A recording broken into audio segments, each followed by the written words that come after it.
ಇವಾಗ ಯಾರಾದರೂ ಒಬ್ಬ ವ್ಯಕ್ತಿಗೆ ಹೋಗ್ಬಿಟ್ಟು ಸಡನ್ನಾಗಿ ನೀವು ಇನ್ಸೂರೆನ್ಸ್ ಮಾಡಿಸಿದ್ದೀರಾ ಅಂತ ಕೇಳಿ, ಹೀಗೆ ಕಾಮನ್ ಆಗಿ ಮಾತಾಡೋ ಥರ ಮಾತಾಡಿ. ಇನ್ಸೂರೆನ್ಸ್ ಮಾಡಿಸಿದ್ದೀರಾ ಅಂತ ತಕ್ಷಣ ಅವರಿಗೆ ಸಡನ್ನಾಗಿ ನೆನಪಾಗೋದೇನು ಹೇಳಿ? ಎಲ್ ಐ ಸಿ ಬಗ್ಗೆ ಎಲ್ಲರಿಗೂ ಗೊತ್ತಿದೆ.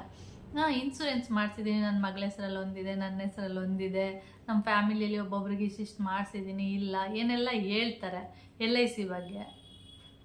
ಆದರೆ ಅವರಿಗೆ ಎಷ್ಟೋ ಜನಕ್ಕೆ, ಅವರಿಗೆ ಅಂತಲ್ಲ ತುಂಬ ಜನಕ್ಕೆ ಹೆಲ್ತ್ ಇನ್ಸೂರೆನ್ಸ್ ಬಗ್ಗೆ ಗೊತ್ತೇ ಇರೋದಿಲ್ಲ. ಇದು ಒಂದು ಇನ್ಸೂರೆನ್ಸ್ ಇದೆಯಾ ಅಂತ ಕೇಳ್ತಾರೆ. ತುಂಬ ಜನ ಹೌದಾ ಈ ಥರನೂ ಇದೆಯಾ ಅಂತ, ಈ ಥರನೂ ಮಾಡ್ತಾರಾ ಅಂತ ಕೇಳ್ತಾರೆ. ಗೊತ್ತಿರೋರಿಗೆ ತುಂಬ ಜನ ಗೊತ್ತಿದೆ, ಒಂದಷ್ಟು ಜನಕ್ಕೆ ಗೊತ್ತಿರಲ್ಲ ಅಷ್ಟೇ.